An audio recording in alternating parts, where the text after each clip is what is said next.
chavirer nos âmes. Le nom le plus glorieux, le nom qu'on a reçu au-dessus de tout nom, au-dessus de tout nom. Le nom qui fait taire tous les autres noms. Le plus beau des noms de famille. Car en t'attachant à ce nom, tu as été rattaché à une famille. À une famille, mais pas n'importe quelle famille. À une famille royale. À une famille céleste. À une famille spirituelle. Oh, yes. Jesus Christ. Oh, Jésus. Merci, Père, pour ce que tu vas déverser ce soir. Merci, Père, pour ce que tu vas nous dire ce soir. Merci, Père, pour ce que tu vas nous communiquer ce soir. Viens nous alléger encore ce soir, Seigneur. Viens nous alléger. Nous avons tellement de fardeaux dans nos cœurs. Nous voulons déposer ces fardeaux devant ton trône de gloire. Tu as dit, venez à moi, vous qui êtes chargés et fatigués. Je vous donnerai du repos. Mon fardeau est léger. Mon fardeau est léger. Déposons nos fardeaux devant le Père. Déposons nos fardeaux devant le roi des rois. Ce problème-là que tu arrêtes de le porter seul. Abandonne ce problème au Seigneur. Abandonne ce problème au roi des rois. Oh, lâche prise. Lâche prise. Ça fait trop longtemps que tu mets ta main sur ce problème. Lâche prise. Lâche prise. Oh Jésus. Oh Jésus. Amen. Est-ce que vous êtes dans la joie? Amen. Est-ce que vous êtes dans la joie? Amen. Quand on ne peut être dans la joie avec un tel sacrifice, amen, avec un tel amour, amen, on ne le méritait pas, mais il est mort pour nous à la croix. On était mort par nos offenses, mais malgré ça, il n'a pas regardé à ça, mais il a regardé à l'amour qui nous porte. On était tous destinés à l'enfer. Mais il y avait un rendez-vous.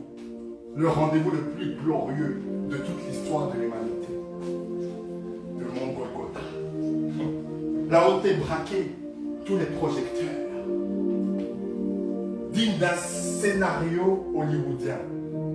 Sauf que c'est la réalité. Que Jésus est Seigneur. Que Jésus est Seigneur. Waouh! Juste, mort pour les injustes. Ah, Jesus. Waouh! Quel roi! Mais quelle gloire! Est-ce que vous avez déjà vu sa démarche? Il marche avec charisme. Charisme. Quand il marche, sa robe, elle frotte le sol. Elle nettoie. Partout où elle passe, elle nettoie. Un jour, j'ai vu le ciel s'ouvrir. Il y a un escalier lumineux qui est descendu. Waouh! Il y a des anges qui sont descendus en file. À gauche, à droite. Et ils sont cachés leur visage avec leurs ailes, ils se sont mis à genoux. Et il y a un être glorieux qui est descendu avec charisme. Amen. Ah. Mais quel charisme. Silencieux, visage lumineux, ceinture en or. Même les anges s'agenouillent devant le roi des rois. Mais quel éclat, mais quelle blancheur qui n'existe pas sur terre. Jesus. Wow. Vous imaginez celui qui a créé le ciel et la terre est descendu sur terre. Il a marché sur terre. Wow. Je ne sais pas si on se rend compte. Notre Créateur a marché sur terre. Notre Père a marché sur terre. Sur terre. Il a mis son esprit dans un corps humain. afin d'éprouver les mêmes souffrances que toi, les mêmes souffrances que moi. Waouh, quelle humilité, quelle humilité. Waouh, Jesus. Il faut qu'on se rappelle de qui est Jésus. Il faut qu'on se rappelle de qui est le roi des rois.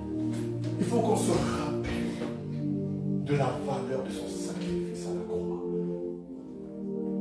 Souvent les problèmes nous font oublier tellement de choses. Les problèmes nous rendent souvent amnésiques. Les soucis nous rendent souvent amnésiques. Mais il faut revenir à l'essentiel.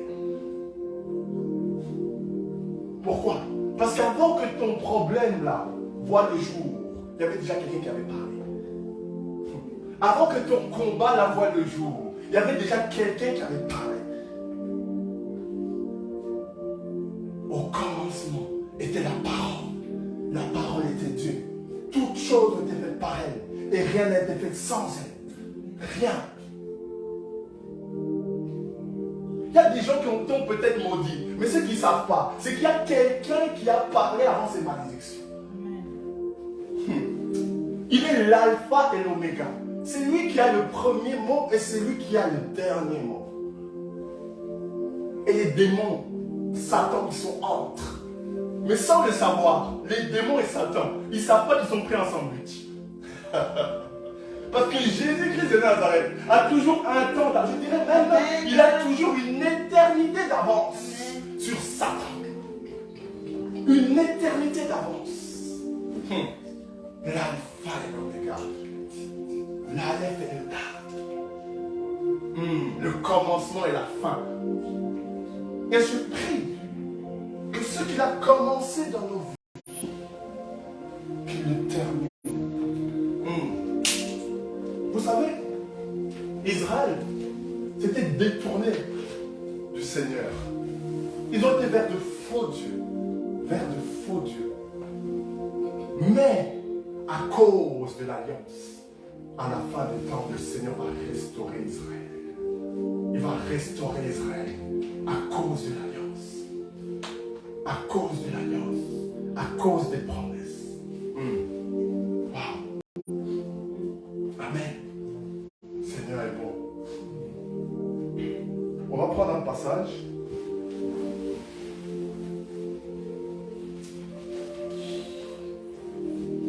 Proverbe 24, verset 27. Proverbe 24, verset 27.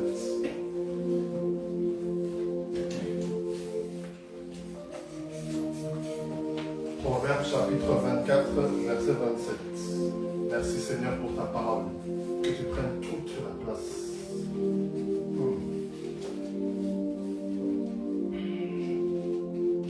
Le terme de ce soir, c'est le chant, le germe et la pluie.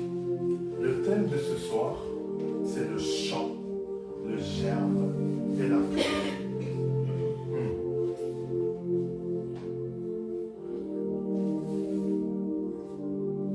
Je veux d'abord définir le terme chant. Le champ est une étendue de terre propre à la culture. Donc le champ, c'est un terrain prêt à cultiver quelque chose, prêt à faire germer quelque chose. On va aller voir où on va aller. Proverbe 24, 27.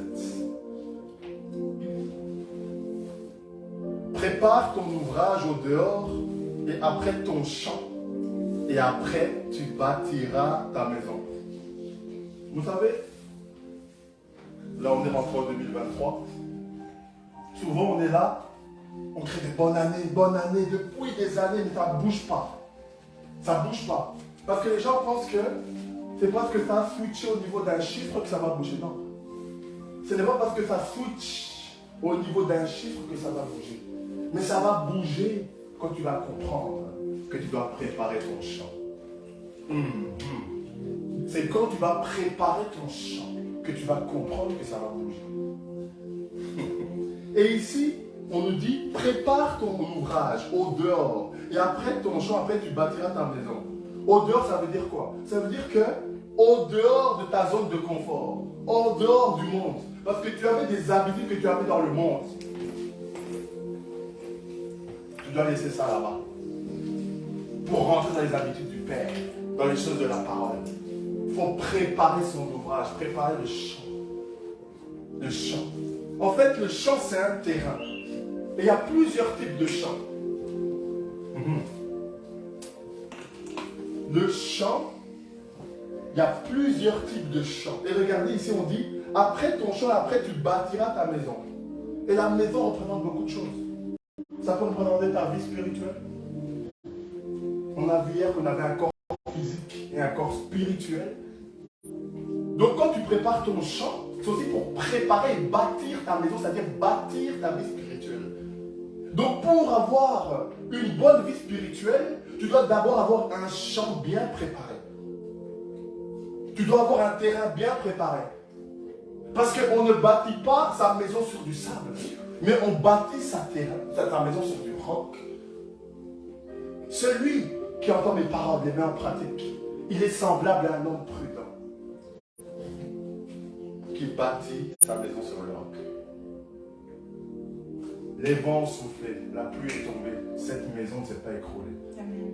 Parce qu'il y a un champ qui était préparé. Parce qu'il y a un champ qui était préparé. Souvent, beaucoup rentrent dans des années, mais en fait, il n'y a pas de différence. Parce qu'ils n'ont pas préparé leur champ. Ton champ, c'est en fait ce que Dieu te donne pour son œuvre. Pas pour toi, pour son œuvre. Ça peut être aussi une assemblée. L'assemblée où tu es. C'est un champ où tu dois travailler. C'est un champ où tu dois travailler. Et il y a une femme dans la Bible, on va lire, qui a travaillé dans un champ. Elle a récolté des choses. Merci Seigneur. Wow. Ruth.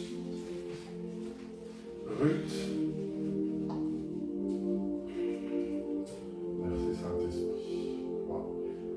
Ruth chapitre 2. Ruth chapitre 2. Merci Seigneur. Ruth chapitre 2.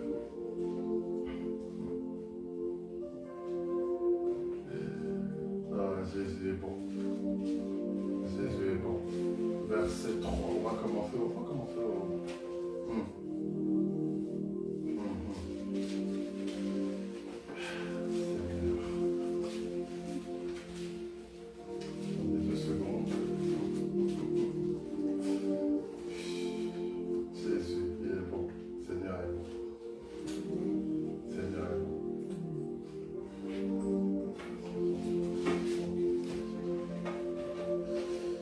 Ruth chapitre 2.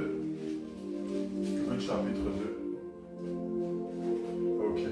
Ruth chapitre 2. On va commencer au verset 2.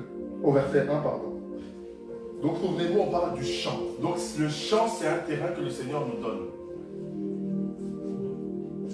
Or, le mari de Naomi avait là un parent, un homme puissant et riche de la famille d'Elimelech, qui s'appelait Boaz. Et Ruth, la Moabite, dit à Naomi, je te prie, laisse-moi glaner des épis dans le champ de celui aux yeux duquel je trouverai grâce. Et elle lui répondit, va, ma fille. Elle s'en alla donc, entra dans un champ et glana après les moissonneurs. Et il arriva qu'elle se rencontra dans un champ qui appartenait à Boaz, qui était de la famille d'Elimelech. Waouh! Ruth était une Moabite. Elle venait d'une nation païenne. Et elle a décidé sur le chemin, malgré la perte de son mari, de suivre Naomi, sa belle-mère, jusqu'en Israël. Et qu'est-ce qui s'est passé? Elle a été travailler dans un champ. Elle a commencé à glaner. C'est une image d'une personne qui est dans une assemblée qui travaille, qui glane, qui travaille pour le Seigneur. Et en travaillant, elle a rencontré Boaz. avec qui elle s'est mariée. Donc je voudrais parler à quelqu'un. Arranger son champ aussi, c'est travailler dans l'œuvre du Seigneur. Travailler dans l'œuvre du Seigneur. Travailler dans l'assemblée où le Seigneur t'a positionné. Car l'assemblée où tu es, c'est aussi ton champ. Il y a des bénédictions qui doivent découler de cette assemblée. Mais si tu ne comprends pas, tu vas passer à côté. Tu vas passer à côté. Waouh! Vous imaginez? Le champ. Elle a travaillé, elle a recueilli des choses. Et on a dit qu'elle est passée après le moissonneur. Ça veut dire quoi? Ça veut dire qu'il y a des héritages que tes pères ont laissés, que toi, en tant que fils, tu dois récupérer. Oui. Parfois, il y a des seigneurs qui font des promesses à des pères. Mais les promesses là ne s'accomplissent pas dans la vie des pères, mais s'accomplissent dans la vie des fils. Voilà pourquoi Ruth est venue glaner après les moissonneurs.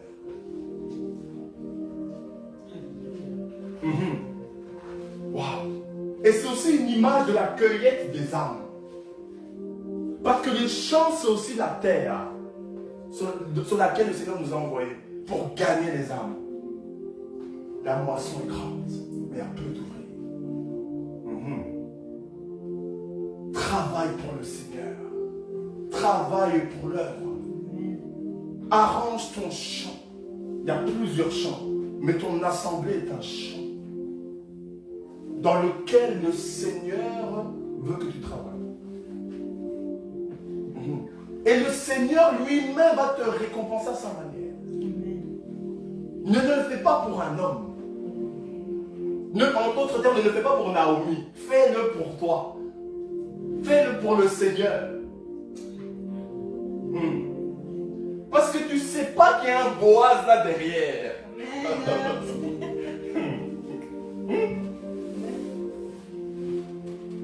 Toi qui es là, tu pries. Mais travaille pour le Seigneur. Et au temps du Seigneur, tu vas rencontrer Boaz. Et Boaz, c'est aussi l'image du Seigneur Jésus-Christ de Nazareth. C'est-à-dire quoi? Pendant que tu travailles dans l'œuvre, tu travailles, tu as des révélations du Seigneur, des illuminations du Seigneur. Tu grandis aussi en esprit avec lui. Pourquoi? Parce que comme tu es connecté à son œuvre, tu es en fait connecté à lui. Et tu es connecté à une nouvelle dimension de l'esprit avec le Père. Parce que tu travailles. Et tout travail mérite salaire. Et Yeshua, Mashiach, Jésus-Christ de Nazareth, le meilleur des rémunérateurs. Waouh! Vous voyez? Ruth, elle a glané.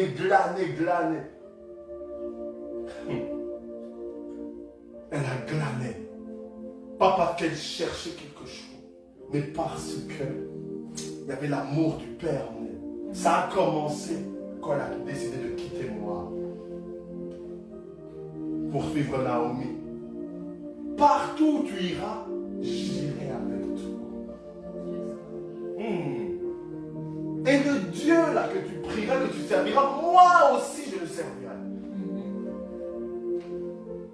Donc elle n'a pas été à Jérusalem là-bas par intérêt.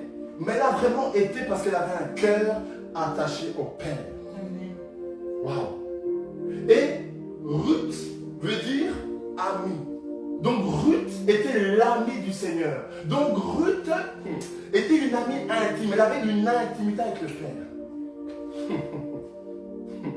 Waouh. C'est terrible. Pourquoi? Parce que quand, en fait, vous revenez, par exemple, dans Ruth, le chapitre 1, vous allez remarquer qu'il y avait deux femmes. Il y avait Ruth et il y avait une autre femme. Waouh. On va le lire. Le nom juste de la femme, Orpa. Et en fait, Orpa veut dire opiniâtre. Et en fait, ce qui se passe, c'est que quand ces deux femmes ont quitté Moab, elles étaient attachées à Naomi parce qu'elles étaient mariées avec leur enfant.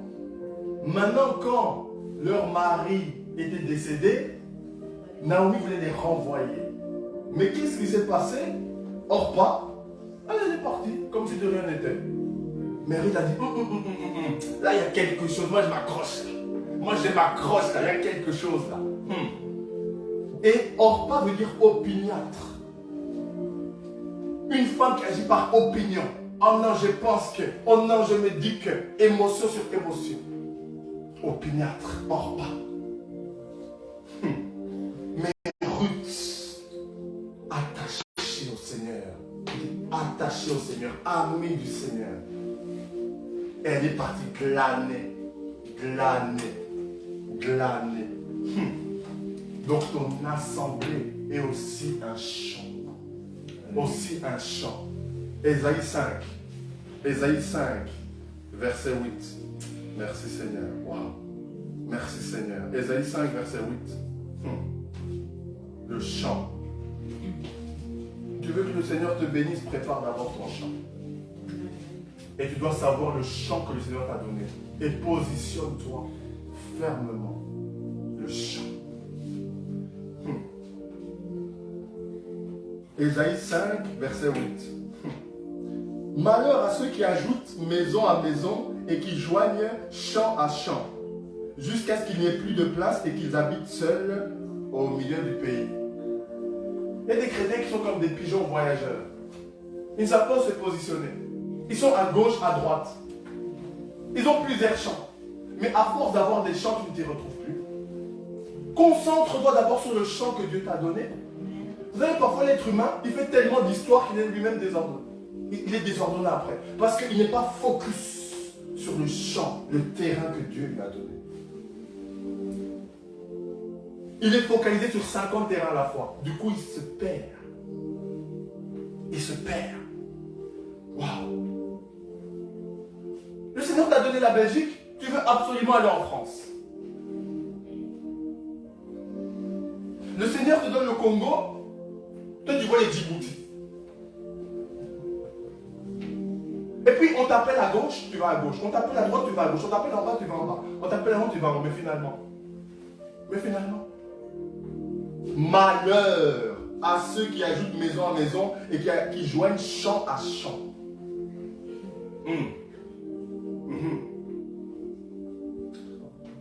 Parce qu'il y a des champs qui sont spécifiques pour ta bénédiction. Mais toi, tu vas commencer à les mettre les pieds dans les champs là qui ne te concernent même pas.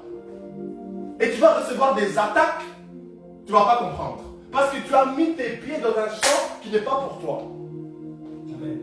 C'est vrai que Paul, il dit qu'on a tous notre champ d'action. Vous savez, Paul, il voulait aller prêcher à certains endroits. Et la Bible dit dans Acte 16 que l'Esprit ne lui permit pas d'y aller. L'Esprit du Seigneur ne lui permit pas. Parce que ce n'était pas son champ. Ce n'était pas le moment d'aller là. Et il a bloqué dans Acte 16, verset 6 et 7. Le champ. Le champ. Ne soyons pas dispersés. Soyons vraiment dans le champ que le Seigneur nous donne. C'est très important. Revoyons nos priorités. C'est bien de créer des bonnes années, mais revoyons nos priorités avec le Seigneur. Revoyons le champ où le Seigneur peut nous positionner et où le Seigneur nous a positionnés. Le champ, c'est important. N'allons pas de champ en champ. Parce que de champ en champ, tu vas te perdre. Parce que dans chaque champ, il y a des bénédictions spécifiques. Mais ceux que le Seigneur veut faire avec toi ne se trouvent pas dans tous les champs. Mais ils se trouvent dans des champs bien particulièrement particuliers pour ta vie, la vie de tes enfants, de ton mari et ta famille. Donc quand tu te disperses là, tu perds du temps. Tu perds du temps. Tu perds du temps. Vous savez, Abraham, il a grandi en Mésopotamie. La Mésopotamie, remplie de sorcellerie. Mais Abraham ne pouvait pas avoir certaines bénédictions en restant là-bas. C'est pour ça que le Seigneur a dit, quitte la maison de ton père et ta patrie. Parce que le champ de la Mésopotamie n'était pas bon pour que Abraham reçoive sa bénédiction. Il y a des territoires où on met les pieds qui ne sont pas propices pour nous.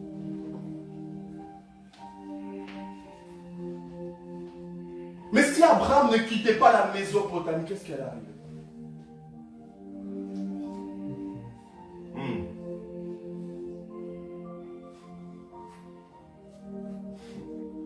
Parce qu'il y a des champs là, c'est des champs mélangés. Mais le Seigneur, lui, il ne veut pas des champs mélangés. Il veut des champs propres. Il veut des champs propres.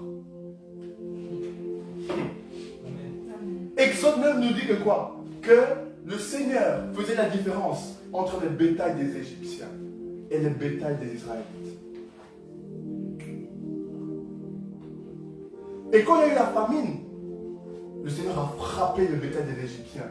Et la Bible dit qu'il n'y a pas une seule bête qui est morte. Ça veut dire quoi? Si tu remets ton champ là au Seigneur, il va le garder comme il se doit. Il va le garder comme il se doit.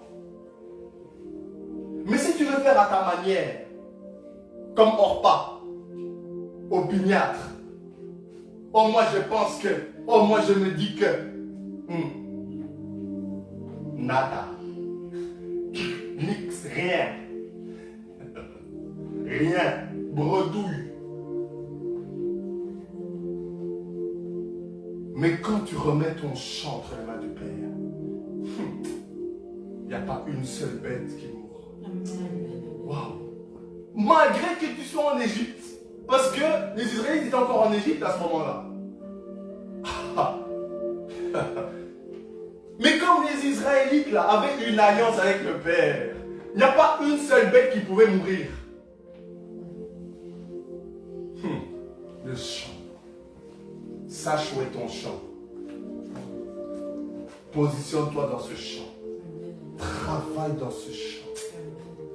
Et tu vas récolter des choses inimaginables avec le Père. Vous savez, moi, j'étais là. Depuis des années, le Seigneur m'a formé hors des assemblées. Mais un jour, le Seigneur m'a dit, là, je t'ai appris par maintenant, tu dois rentrer dans une assemblée. Au début, j'étais hésitant. Après, je savais que c'était le Père. Et j'ai prié. Comme ça, je me suis retrouvé ici. Dans le champ. Dans lequel le Seigneur m'a fait. Et il y a des portes qui commencent à s'ouvrir, mais tu te dis, mais Seigneur. Toi, tu tapes des jeunes là, 365 jours. Tu te dis que c'est comme ça que ça va marcher. Positionne-toi dans ton champ. Dans le champ que le Seigneur a préparé pour toi. Vous savez, il y a des choses qui se débloquent avec la prière de jeûne. Il y a des choses qui se débloquent en obéissant à la voix du Père. Waouh! Tu peux méditer toute la Bible. Jésus te dit va à droite, mon ami, va à droite. Si te dit ton champ là, c'est à Paris, va dans ton champ à Paris. Commence pas à réfléchir. Parce que s'il te dit que ton champ est à Paris, c'est qu'il a préparé quelque chose qui doit germer dans ce champ-là, qu'il a mis pour toi à Paris. Et tu dis, mais non, moi ça ne me convient pas. Tu sais pourquoi ça ne te convient pas? Parce que tu n'es pas encore assez bien brisé. Tu n'es pas encore assez bien brisé. Parce que celui qui t'a créé, qui te dit, moi je te positionne là, il sait pourquoi il te positionne là. Il sait pourquoi il te positionne là. Mais toi, qui es-tu pour lui dire, non Père, moi je ne sens pas d'attaque. Je ne sens pas d'attaque pour aller là. Tu ne sens pas d'attaque. Tu ne sens pas d'attaque. Mais quand les esprits vont t'attaquer, tu vas commencer à chercher les pasteurs et les prophètes. Vous voyez les chrétiens comment ils sont bizarres. On vous donne des paroles, on vous donne des consignes, vous n'écoutez pas. Mais après, quand vous subissez la conséquence de vos actes, c'est les gens qui doivent venir prier. Amen. Quel désordre dans les églises. Amen. Il est temps de vraiment la réforme dans les églises. Oui, le chant. Prépare ton chant. Ne souhaite pas des bonnes années comme ça chaque année. Prépare ton chant. Demande au Seigneur, quel chant as-tu préparé pour moi? Seigneur, je veux rentrer dans ton chant. J'ai tourné. Je veux rentrer dans ton chant. Wow. Éternel, c'est malheur à celui qui va de chant en chant. Vous imaginez? C'est terrible.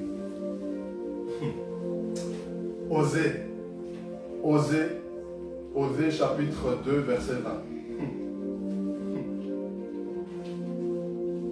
Le chant, préparez le chant. Le chant. Le chant. Waouh. Merci Seigneur. Osée chapitre 2, verset 20. Le chant. Merci Seigneur. Waouh. N'oubliez pas le thème. Là, on prépare, on parle du chant. Le chant, la pluie et le germe. Là, on est en train de voir les chants, plusieurs types de chants qu'il y a. Je vous ai parlé de l'assemblée. Une assemblée, c'est aussi un chant. Ésaïe 2, verset 20. Aussi, en ces temps-là, je traiterai pour eux, donc pour Israël, une alliance avec les bêtes des champs, avec les oiseaux du ciel et avec les reptiles de la terre. Je briserai et j'ôterai du pays l'arc et l'épée et la guerre, et je le ferai se reposer en sécurité. Wow. Ça veut dire quoi? Quand tu es dans le champ, positionné où il y a le Seigneur, quand tu es dans le bon champ, des histoires d'attaque, ça va passer. Tu ne m'as pas entendu. Des histoires d'attaque, des combats, ça va passer, c'est pour un temps. Parce que malgré que tu aies ces attaques, quand tu es là où le Seigneur te positionne, il va te garder en sécurité. Il va te garder en sécurité. Il y avait un homme qui s'appelait Job. Il avait un champ. Il était juste et intègre. Il avait des attaques terribles. Dieu a dit, tu peux l'attaquer, mais ne touche pas à son âme. Toi, tu penses que tu vas mourir, tu vas aller où? Tu vas mourir pour aller où? Tu n'as même pas fait 2% de ce que le Seigneur veut. Tu vas mourir pour aller où? Alors pourquoi tu trembles? Si tu es dans le champ là du Seigneur, si tu es dans le champ là où le Seigneur te veut, pourquoi trembles-tu encore? Pourquoi trembles-tu encore? Soumets-toi à Dieu, résiste au diable et il fuira loin de toi. Mais positionne-toi d'abord dans le bon champ. Parce que quand tu es dans le champ du Seigneur, tu es dans la volonté du Père. Et la volonté du Père est une valeur sûre. Une valeur sûre. Une valeur sûre. Une valeur sûre. Waouh! Vous imaginez, les bêtes des champs, c'est des démons, hein? Des oiseaux du ciel, ce sont des esprits. Des esprits qui volent, là, les oiseaux du ciel. Les reptiles de la terre sont des esprits qui sont sur terre. Waouh! Et tu auras une alliance avec ces bêtes-là. Vous imaginez? Une alliance avec ces esprits-là. Donc ces esprits-là, ils vont t'attaquer, mais il y a des choses qu'ils ne pourront pas te faire. Parce qu'ils ont une limite. Satan il attaquait Job, mais il y a des choses que Satan ne pouvait pas faire. Parce qu'en fait, les attaques de Satan, c'était pour faire rentrer Job dans une nouvelle dimension. C'est pour ça qu'on dit que sa dernière condition était meilleure que la première. Il a reçu la double portion. Waouh! Pourquoi alliance? Parce qu'en fait, ces esprits sont des instruments utilisés même par le Seigneur pour te faire rentrer dans ta gloire.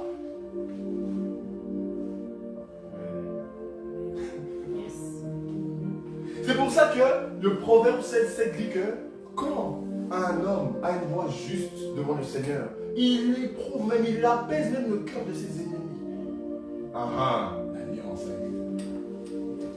Donc l'ennemi là qui voulait te tuer, il a une limite. Juste au moment de mettre le couteau là, il s'arrête.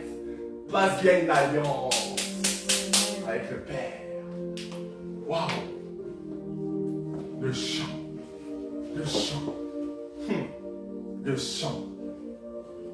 Je vous ai parlé du chant. Prépare ton chant. Prépare ton terrain. Maintenant, on va rentrer dans la pluie. La pluie. Zacharie 10, verset 1. Zacharie 10. Merci Seigneur. Merci Jésus.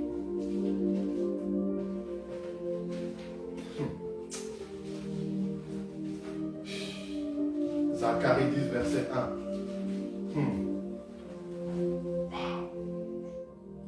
Merci Seigneur. Demandez à Yahweh la pluie au temps de la dernière saison. Yahweh produira des éclairs. Et il vous donnera une abondante pluie. Il donnera à chacun de l'herbe dans son champ.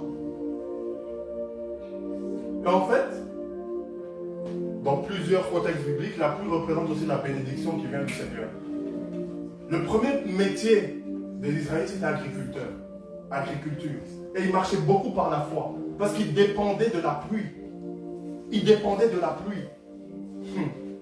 Mais c'était des agriculteurs, ils avaient un champ.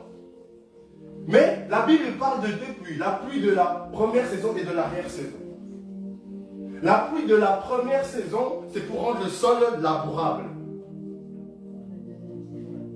Pour travailler le sol qui devienne malléable. Et après, tu fais quoi? Tu prends la semence, tu mets. Ça rentre. Parce que si le sol est dur, tu ne sauras pas mettre la semence.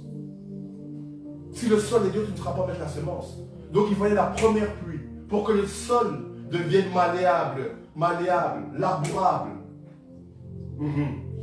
La pluie de la première saison. Et puis, tu as la pluie de l'arrière-saison. Et cette pluie-là, c'est quand la semence est déjà mise, mais maintenant cette pluie-là fait en sorte que la semence grandisse.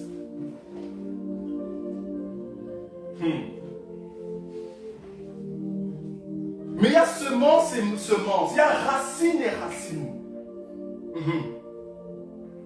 Romain nous dit que Jésus-Christ c'est la racine qui nous porte. C'est la semence qu'il faut mettre dans ton champ d'abord. C'est la première semence qu'il faut mettre dans ta vie, dans ton existence, c'est Jésus-Christ de Nazareth. La première semence.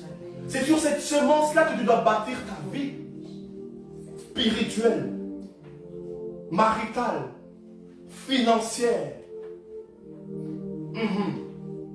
La semence qu'est Christ. Waouh! Mais tu dois d'abord préparer ton champ. C'est-à-dire le champ, c'est aussi le cœur.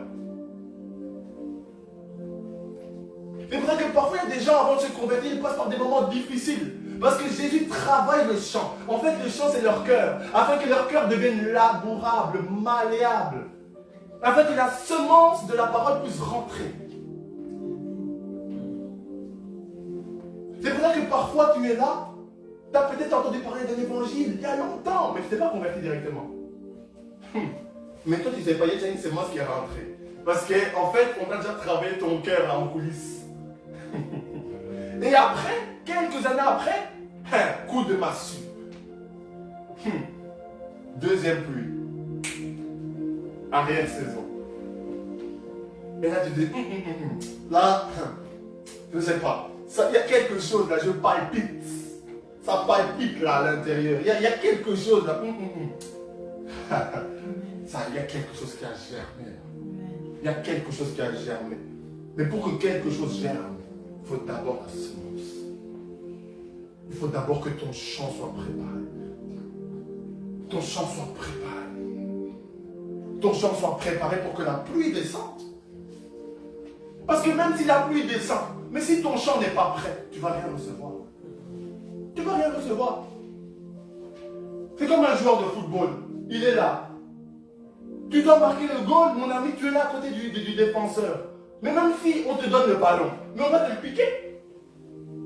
Mais si tu te positionnes dans la surface de réparation, dans la zone de vérité là, quand tu vas recevoir la balle, tu seras en position favorable pour marquer le goal de la victoire.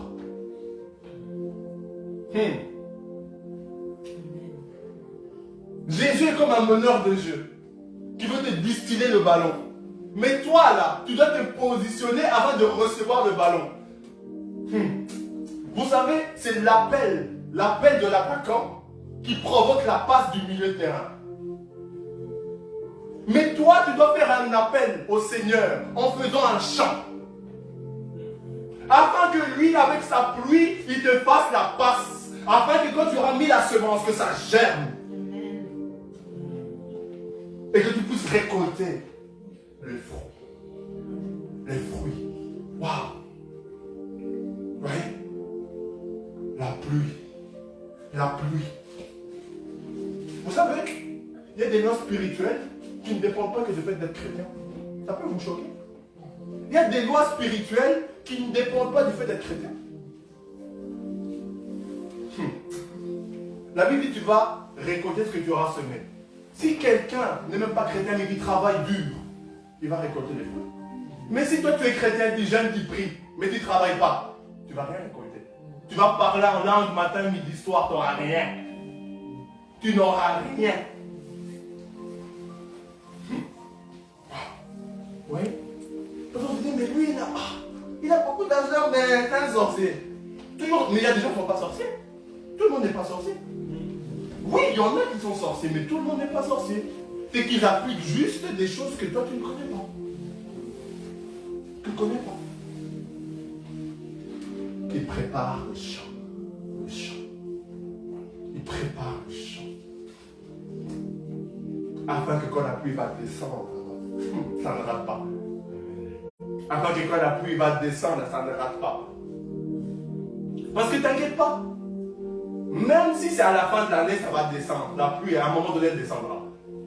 Même si pendant 364 jours, il fait beau, tôt ou tard, la pluie va descendre. Mais toi, tu ne sais pas quand. C'est pour ça à toi d'être prêt. À moi d'être prêt. À nous d'être prêts et prêtes à recevoir la pluie. À recevoir la pluie. Oui, la pluie. Mais il faut préparer son champ. Il faut préparer son champ.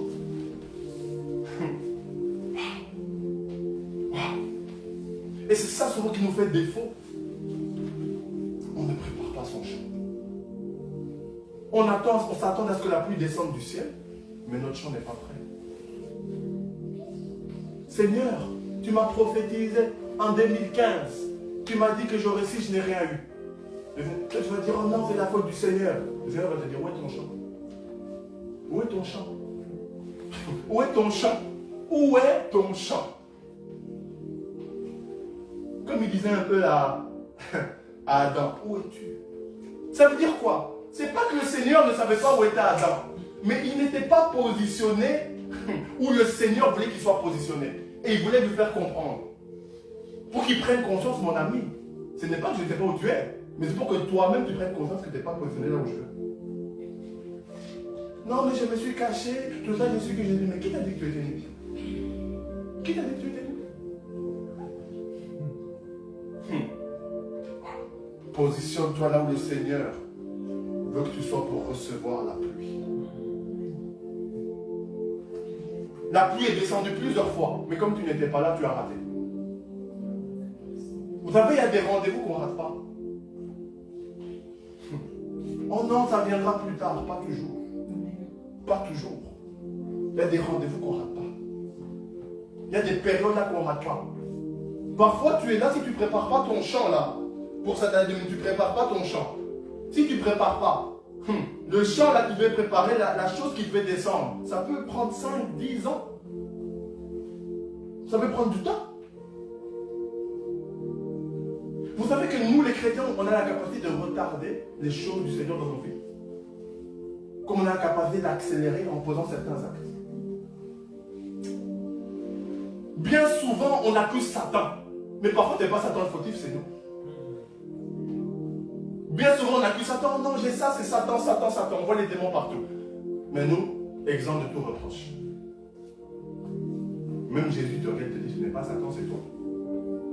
Pourquoi? Parce que parfois, la paresse. Il y a la paresse qui est là. Nous sommes des hommes, hein? Il y a la paresse. Tu as besoin que quelqu'un te tire un peu les oreilles. Là, mon coco, tu dors trop. Là, mon coco, tu dois te réveiller. Waouh! Le chant. Préparer le chant pour que la pluie descende. Pour que la pluie lui descende l'importance du chant. Du chant. Du chant. Et dans ce chant-là, c'est aussi l'image, comme je disais tantôt, de l'œuvre du Seigneur. Tu recueilles des choses. Tu sèmes des choses. Tu sèmes des choses dans la prière. Tu sèmes des choses dans le jeûne. Tu sèmes des choses en servant dans ton assemblée. Tu sèmes des choses en aidant ton prochain. Ça, c'est des semences que Dieu aime. Mais pour ça, tu dois d'abord avoir accepté la première semence, Jésus-Christ de Nazareth. Et de là va découler toutes les autres petites semences. Toutes les petites autres semences.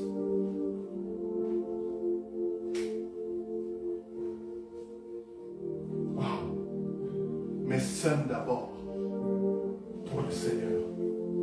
Sème d'abord le Seigneur dans ton champ. Ça veut dire mets-le à la première place. Mets-le à la première place.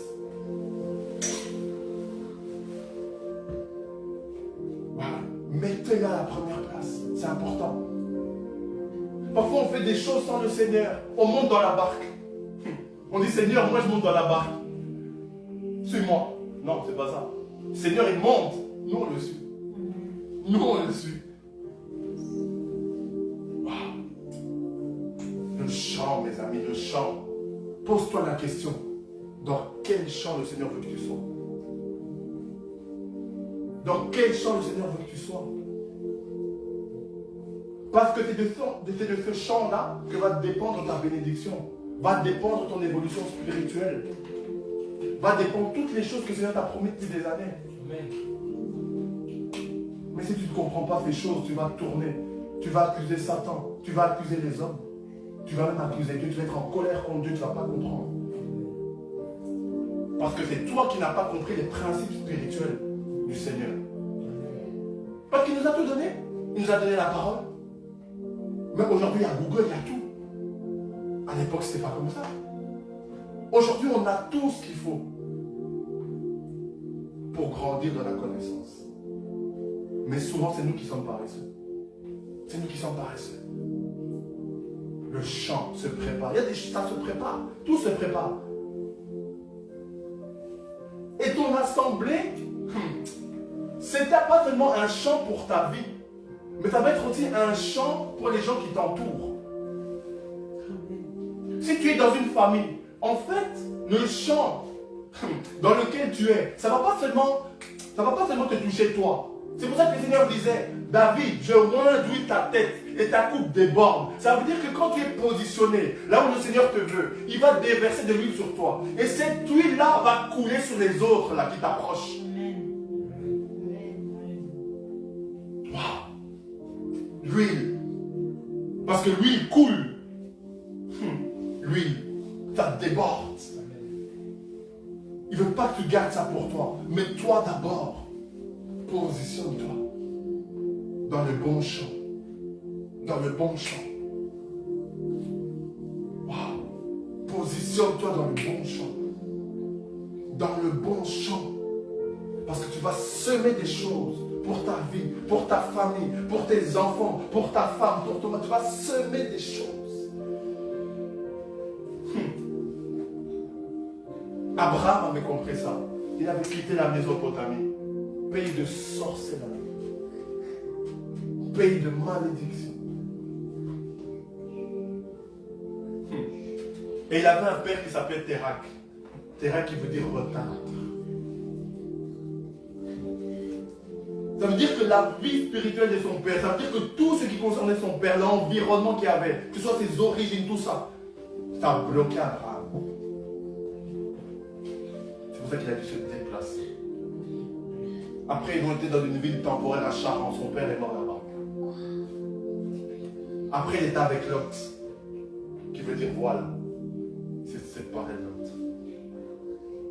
Et là, les promesses ont commencé.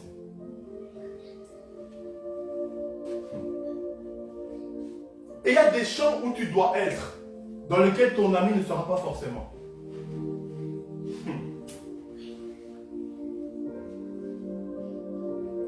Lot disait à Abraham, je vais aller à Sodome et Gomorre.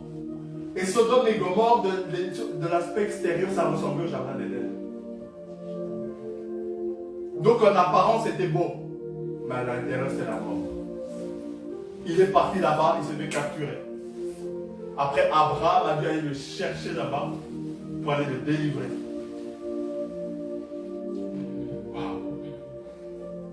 Donc ne choisis pas un champ par émotion. Non, moi je dois aller là-bas parce que je sens que c'est beau par affinité. C'est pas ça.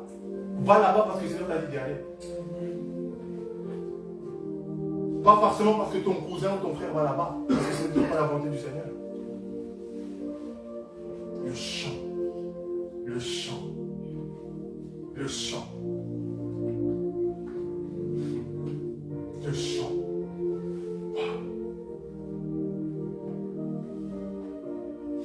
Le champ. Imaginez le champ, ce terrain où tu peux semer des choses. Et quand tu sèmes des choses dans un champ, ne t'attends pas à ce que ça germe directement. Sois patient. Quand une femme tombe enceinte, est-ce qu'elle accouche directement? 9 mois de grossesse. Afin que l'enfant soit bien travaillé, bien formé, grandisse comme il faut. 9 mois. Afin que l'enfant sorte en bonne santé. Patience. Toi sème, sois dans le bon champ et sème. Pas pour un homme, mais pour le Seigneur. Glane comme Ruth. Glane, glane, glane, glane. Cueille des choses pour le Seigneur. C'est-à-dire, gagne des âmes. Gagne des âmes. Évangélise. Prie pour les personnes. Travaille dans ton assemblée. Travaille dans ton voisinage. Travaille dans ton pays pour le Seigneur. Glane. C'est ça, glane, glane, glane, glane, glane. Tu glanes, tu glanes, tu glanes. Et là, le Seigneur va se présenter en tant que Boaz, en tant que récompense.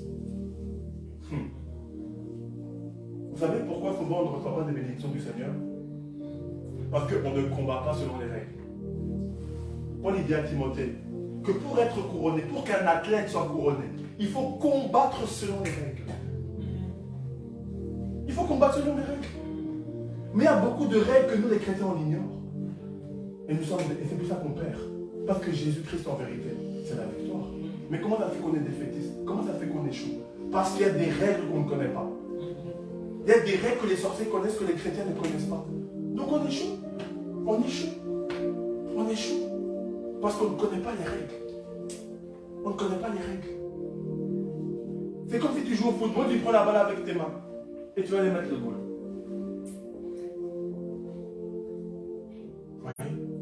C'est normal. Quand tu ne connais pas les règles de quelque chose, tu vas perdre. Tu joues à un jeu, tu ne connais pas les règles. Mais ton adversaire, il va rigoler avec toi. Il va rigoler avec toi. Même si tu parles en langue, si tu ne connais pas les règles, les lois divines là, on va te manger.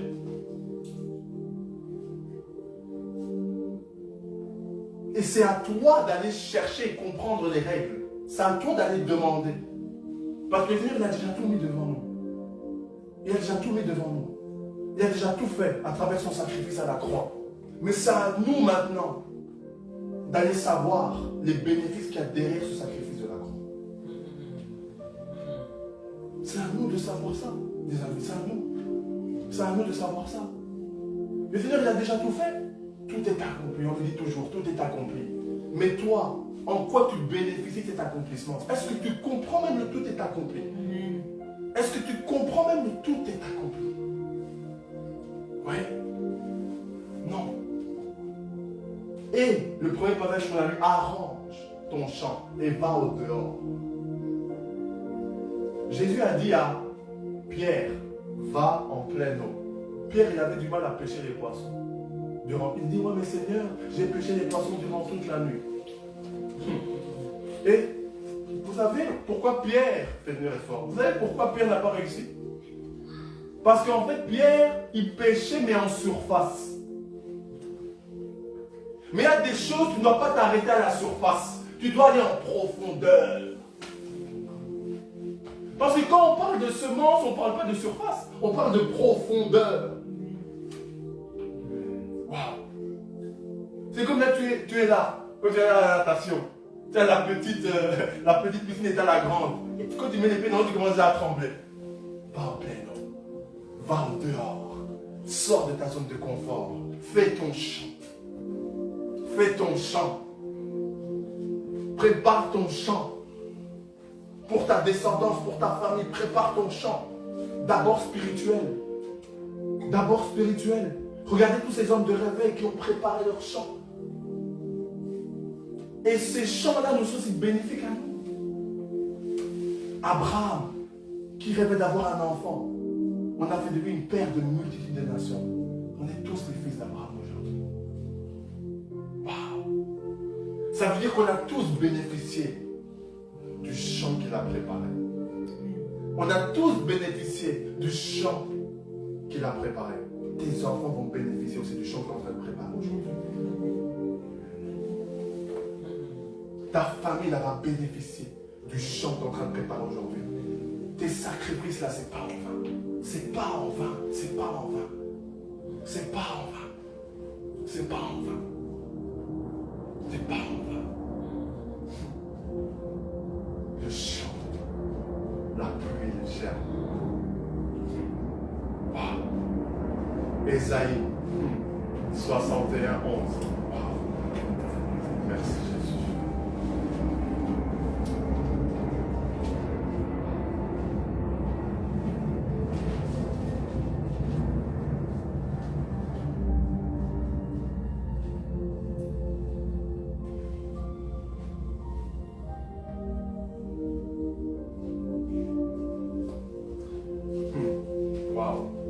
Ésaïe 61, 11. Car comme la terre fait éclore son germe, et comme un jardin fait germer ses semences, ainsi le Seigneur Yahweh fera germer la justice et la louange en présence de toutes les nations. Waouh! Vous voyez, quand tu sèmes là, la première semence, il y a des choses que Dieu va faire germer automatiquement. Tu n'auras même pas besoin de prier. Quand tu es tellement en connexion, tu travailles tellement bien dans le champ, c'est qu'il y a des bénédictions qui arrivent à toi sans même que tu forces. Parce que le Seigneur honore ton travail. Un homme de Dieu peut oublier le travail que tu fais. Un frère, une sœur, mais Dieu voit et il récompense à sa manière. Waouh! Et la louange en présence de toutes les nations. Toutes les nations. On n'a pas seulement d'Israël. Toutes les nations. Toi, tu te dis, oh non, mais je viens de je ne sais pas quel pays. Tu te dis, mais peut-il venir quelque chose de bon de Nazareth? Oh, moi, dans mon pays, chez les Congolais, c'est compliqué. Nanana, chez les Algériens. Prépare ton champ. Prépare ton champ. Parce que sur le plan physique, oui, Jésus-Christ homme était juif. Mais il est bien plus qu'un juif. C'est pour ça que quand tu pries, toi qui pries en espagnol, il te dit te quiero. Te quiero mi amor. Hein? Mes amis. Parce que Jésus, lui, c'est un esprit qui parle plusieurs langues. Donc on ne te dit pas, oh non, mon origine va me bloquer. Oh, laisse cette mentalité-là. Laisse cette mentalité-là. Oh non, chez les Congolais, c'est comme quel compliqué. On est chrétiens. Quel compliqué. Nous-mêmes, on se met des barrières. Fais ton chant. Congolais ou pas, ça va prendre. Marocain ou pas, ça va prendre. Parce que ton esprit là, c'est pas un esprit marocain-congolais. C'est un esprit qui vient du ciel et qui doit se manifester dans cette nation. Qui doit se manifester dans cette nation. Ne laisse personne mépriser tes origines. Wow. Jesus. Jesus. Son amour est sans frontières. Sa parole est sans frontières. Sa bénédiction est sans frontières. Nathanaël qui était là. Oh non, mais peut-il venir quelque chose de bon de Nazareth? Philippe lui disait, mais tu sais, celui dont parlait la loi et les prophètes, là, il est là. Peut-il venir quelque chose de bon de Nazareth? Viens et vois. Viens et vois. Il y a un chant là qu'on a préparé. Viens seulement et vois. Viens et vois. Oh non, mais là-bas il y a des sorciers. Combien qu'on est sorciers? Viens et vois. Viens et vois. Parfois, il ne faut pas beaucoup parler. Ok. Viens et vois. Qu'il y a des gens qui aiment Jésus de Nazareth. Amen. Tout le monde n'est pas sorcier. Amen. Tout le monde n'est pas sorcier. Tout le monde n'est pas sorcier, mes amis. Il y a des gens qui aiment Jésus. Il y a des gens qui ont une rencontre avec Jésus. Wow, Jesus. La rencontre avec le Père. Et Jésus, on ne le rencontre pas seulement une fois. Ce n'est pas parce que tu l'as rencontré au début de ta conversion que tu dois t'arrêter là. Mais en réalité, tous les jours on le rencontre. Amen. Tous les jours on le voit. Tous les jours on lui parle. Tous les jours on soupe avec lui. Amen. Tous les jours il nous communique la vie. La vie. La vie. Tous les jours il nous restaure. Reste dans le champ du Père. Reste dans le champ du Père. Et même si tu t'es écarté comme le fils ou la fille prodigue, le Père est toujours là, avec les bras ouverts, pour te recueillir dans son champ. Dans son champ. Le Seigneur nous parle de la bergerie. Il dit qu'il y en a beaucoup encore qui sont hors de la bergerie. Il y a encore un troupeau là, à aller chercher. Et ma prière, c'est que cette église fasse partie de cette fin des temps où les hommes, des femmes vont aller chercher le troupeau qui reste à faire rentrer dans la bergerie. Jésus, waouh, le champ. On doit préparer aussi le champ pour l'enlèvement de l'église. L'enlèvement de l'église, pour le grand départ. Pour le grand départ, il faut préparer le champ, préparer le terrain. Préparer le terrain. Préparez le terrain, mes amis. Préparons le terrain. Préparons le terrain. Ne nous contentons pas de juste parler, mais agissons. Amen. Paul il disait, l'évangile ne consiste pas en paroles seulement, mais en puissance. En puissance. Les actes, la foi sans les œuvres est morte. La foi sans les œuvres est morte. La foi sans les œuvres est morte. Agissons en conséquence. Agissons en conséquence, mes amis. C'est important. Arrêtons les discours pompeux, comme dit Paul. Discours, discours, discours. Préparons le chant. Préparons le chant pour cette assemblée. Préparons le chant. Préparons le chant afin que des choses germent. Et quand ça va germer, et quand ça germe quelque part, ça ne germe pas que pour une personne. Quand ça germe quelque part, ça ne germe pas que pour une personne. Parce qu'on ne jouit pas d'une bénédiction seule. On ne jouit pas d'une bénédiction seule. On ne jouit pas d'une bénédiction seule. Wow. Jésus. Jésus. Jésus. Positionne-toi où le Seigneur te veut. Positionne-toi où le Seigneur te veut. Et tu verras, il y a des choses que tu attendais depuis, ça va arriver. Ça va arriver. Ça va arriver. Ça va arriver. La semence aussi, c'est les fruits de l'esprit. Parce que tu recueilles les fruits. Recueille les fruits de l'esprit. L'amour, la paix, la joie, la justice, le pardon, la sanctification. Recueille ça quand tu clames. Recueille, recueille. Laisse-toi travailler par le Seigneur. Laisse-toi travailler par le Seigneur. Quand tu recueilles, tu recueilles, tu recueilles. Tu recueilles les choses en esprit. Tu recueilles la vie spirituelle. Tu recueilles la présence du Père. Tu cultives en fait. Parce que une terre, un champ, c'est pour cultiver. la présence du Père. Quand tu clames, cultive la présence du Père. Cultive la présence du Père. Cultive la présence du Père. Waouh, Jésus, la présence du Père. La pluie finira par tomber dans ton champ.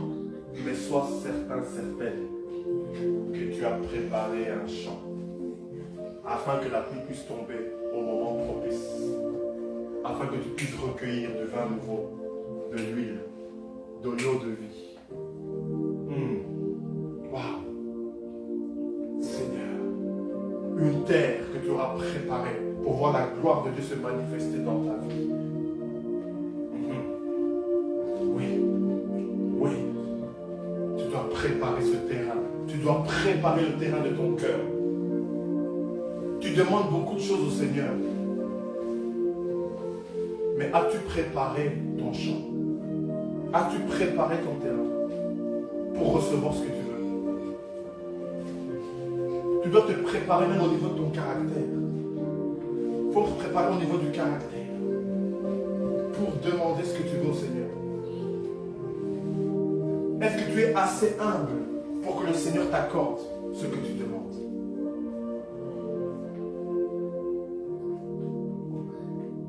Parce que s'il te donne la chose avant son temps, tu risques d'avorter ta bénédiction.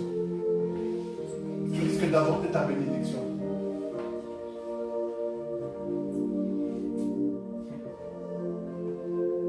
Tu risques d'avorter ta bénédiction.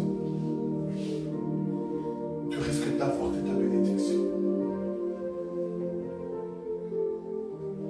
Si un enfant de 7 ans demande à avoir une moustache, il ne va pas l'avoir. C'est pas le moment. C'est pas le moment. Mais quand il sera ado, qu'il va grandir, sa moustache va pousser, il faut même qu'il demande.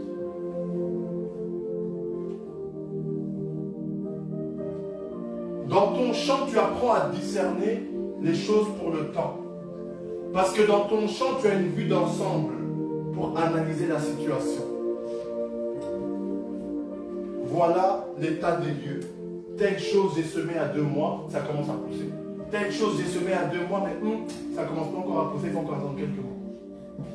Dans le champ, là, tu discernes ça. Quand tu travailles dans le champ, tu discernes ça. Tu discernes ça.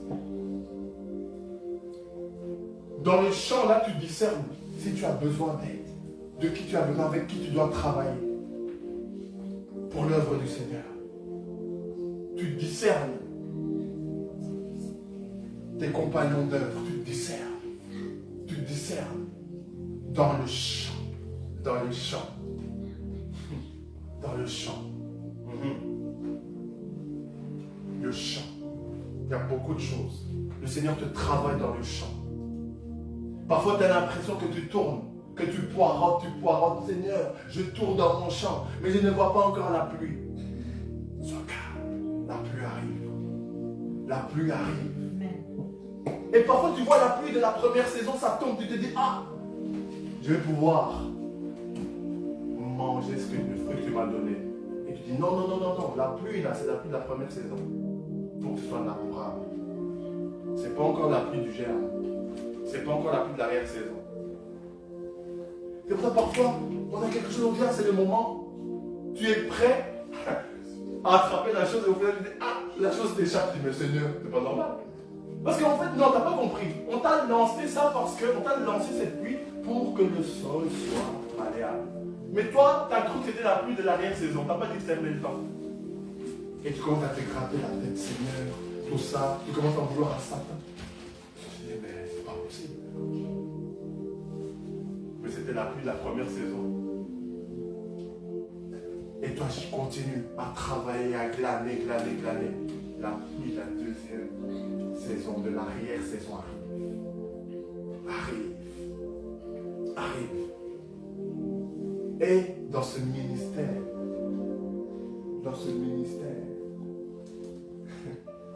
on est dans la pluie de la première saison. La pluie de la première saison. Le terrain commence à être malléable. Les gens vont commencer à venir semer des choses. Même au niveau des finances. Les gens vont venir semer des choses. Il y a beaucoup de gens qui intercèdent dans le secret pour ce ministère. Ils intercèdent dans le secret. Et en fait, ils sont en train de laborer dans les champs. Ils sont en train de glaner dans le champ. Dans le secret. Dans le secret, pour toi, tu ne sais même pas. Ils glanent en prière. Ils intercèdent. Ils intercèdent. Il y a des personnes qui t'ont vu sur Internet, sur Facebook. Ils ne sont pas encore dans cette assemblée. Mais ils intercèdent déjà pour le ministère comme s'ils y étaient déjà. Et dans les mois prochains, ils vont venir ici. Ils vont venir ici. Ils vont venir ici, ça va être fort. Ils sont en train de glaner dans le secret. Glaner dans le secret. Il y a un petit troupeau là que le Seigneur a consacré pour cette assemblée. Mais on ne le connaît pas encore. Il les forme dans le secret. Il les forme. Il y a un temps où des gens vont venir. D'un coup, beaucoup de personnes, on ne va pas comprendre. En fait, le Seigneur est en train de faire un travail dans l'intimité de plusieurs personnes. Ce sera des gens qui ont été déçus de beaucoup d'assemblées. Des gens qui ont été déçus de beaucoup d'assemblées. Ils se disent, mais y a-t-il encore des véritables églises? J'entends des voix qui parlent. Y a-t-il encore des véritables églises? Y a-t-il encore des véritables prophètes dans cette fin des temps? Et toi, tu es comme Moïse. Tu es comme Moïse. Le Seigneur te dit, va et libère mon peuple. Va et libère. Il t'a donné un bâton de commandement. Et en fait, il y a beaucoup d'esclaves qui sont en Égypte. Mais maintenant, tout comme quand les Hébreux ont crié au Seigneur, Seigneur, délivre-nous de cet esclavagisme d'Égypte. Et la réponse était Moïse. Tout comme toi, tu as une réponse dans cette génération aux chrétiens qui pleurent et qui crient et qui ont été déçus par des pasteurs qui sont venus comme des pharaons. Comme des pharaons. Mais c'est toi, Moïse, de cette génération qui va sortir beaucoup d'Égypte. Qui va sortir beaucoup d'Égypte. C'est pour ça que le Seigneur va t'utiliser beaucoup dans les miracles et les prodiges. C'est comme Moïse, ça sera même au-delà. Au-delà. On croira même que tu es un sorcier. Ça, c'est un mot qui va revenir. Ça va être comme un refrain. Sorcier, sorcier, sorcier, sorcier. Je vois des photos, des images. Des affiches, on fait des montages sur toi. Je vois une sorcier, sorcier. Mais le Seigneur sera toujours là avec toi. Le Seigneur sera toujours avec toi. Le Seigneur sera toujours avec toi. Kimberly. La parole d'hier, la pluie de la première saison. La pluie de la première saison. La bourrade. Une parole qui était lancée, son cœur commence à chambouler. Et quand la pluie là, de l'arrière-saison va arriver, elle-même là, vous n'allez pas la reconnaître. Vous n'allez pas la reconnaître. Ta femme, elle a beaucoup prié pour ta fille, dans le secret. Beaucoup, elle a beaucoup, je la vois beaucoup pleurer, Seigneur, mais qu'est-ce qui se passe? Je suis en train de perdre ma fille, mais qu'est-ce qui m'arrive? Qu'est-ce qui nous arrive? Mais le Seigneur a entendu. Hier, c'était un signal. C'était un signal. C'était un signal pour ta femme.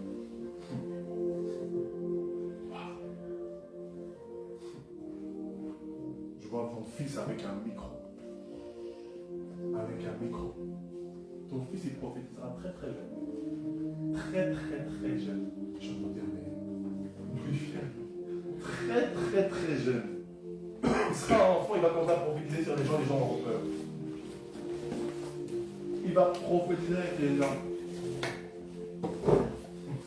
Wow. Petit, enfant, hein. Je ne parle pas d'adultes. Il y a des gens, c'est enfant. Il va prophétiser